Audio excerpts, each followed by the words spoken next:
So let's talk efficiency. Obviously the highest efficiencies equate to the lowest energy bills. When you have the highest efficiencies, you're using the least amount of energy. That's going to be the lowest energy bills, and a greener planet as well. Lower emissions because you're using less energy. When you combine an iFLOW into a system, you can create the most efficient heating and cooling systems in North America without question.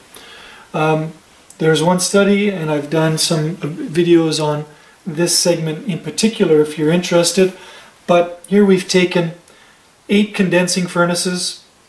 7 of the 8 of them are Energy Star rated furnaces, and then we've compared it to an iFLOW with a modulating condensing tankless system, and you can see the efficiency improvement. So the red line is the iFLOW with the condensing tankless, and it's compared to those 8 furnaces. So in this study, none of the 8 furnaces outperformed the iFLOW with the condensing tankless, so not one.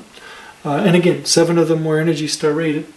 And this means that we're delivering better comfort, better efficiency for you.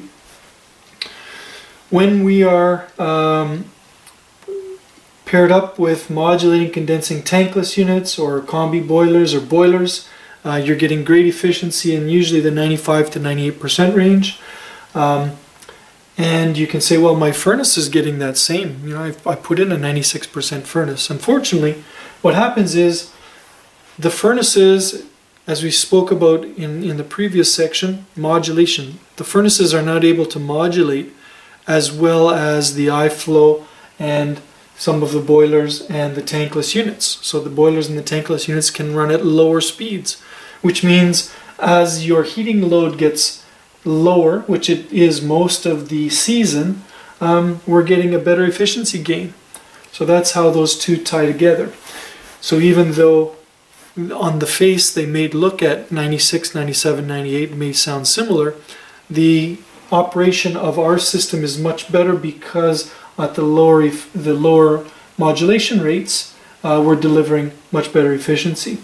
And then when we combine it with a heat pump, for example, for the heating season, or to deliver heat in the shoulder seasons, we can increase those efficiencies significantly, where you're getting a COP of 3 or 4 out of your heat pump, and then the iFLOW will control which system we run. Do we run the heat pump? Well, okay, if the system efficiency is good, then we'll run the heat pump. If not, then we'll run the gas backup or the hydronic based backup. So we have those controls already built in to basically deliver you the best system in the market. So on average, an iFLOW combi system, the incremental value of installing an iFLOW combi system will deliver a payback in about 3.5 years. So in 3.5 years, just on energy savings alone, you'll get the payback on the incremental cost of installing an iFLOW combi system, and get the other benefits of the lower utility bills for the rest of the life of the product, the better comfort delivery, the full modulation, and the warranty, etc.